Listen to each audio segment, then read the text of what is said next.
Today I want to talk to you about one of the strongest pieces of evidence that I have for proof that Jesus was raised from the dead. When we look at conspiracy theories throughout history, there's a common thread that causes them to fall apart.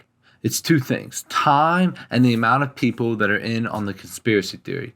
There's actually this mathematical equation that someone put out that talked about how the more people know about something and the longer you give them, the more likely something's going to come out about it. This is why whenever we talk about, the space landing wasn't real or the earth being flat, imagine the amount of people that would have to be in on that secret and then no one actually come out with any definite proof that it's false. In the same way, though, Jesus appeared to over 400 people after he's resurrected from the grave.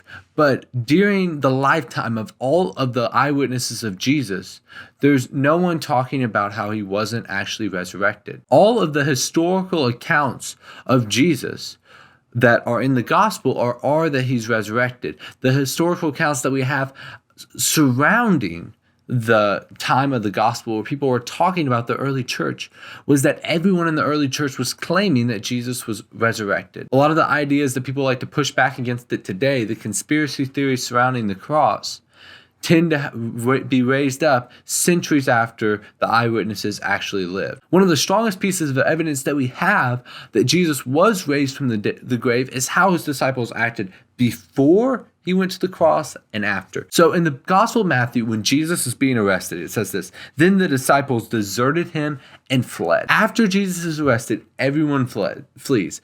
Jesus goes to the cross basically alone, with all of the people that were following him leaving him there to face it by himself. But then, after he's resurrected from the grave, his disciples act vastly different. Now, I want you to look at this comparison. When we flip over just a couple books to the Gospel of Acts, this is the prayer of the disciples. "Now, Lord, consider their threats and enable your servants to speak your word with great boldness.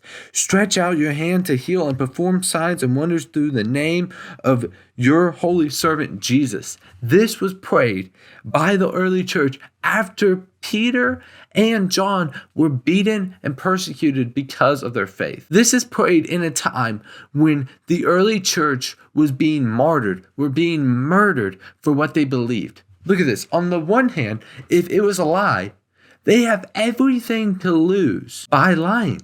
These early church gained nothing through their lies. If Jesus didn't raise from the grave and it was just a lie to begin with, they were in a place where they were literally risking their life. The logical thing for them to do would have been, if Jesus wasn't raised from the dead, to just, wipe their hands of it and go back to their lives that they had before they met Jesus. But if Jesus was really raised from the dead, as they claimed, then they're putting everything at risk to tell the truth about his resurrection. To me, this is one of the single most powerful pieces of evidence that we have that Jesus was raised from the dead. Because after he's raised from the dead, none of his disciples ever recant.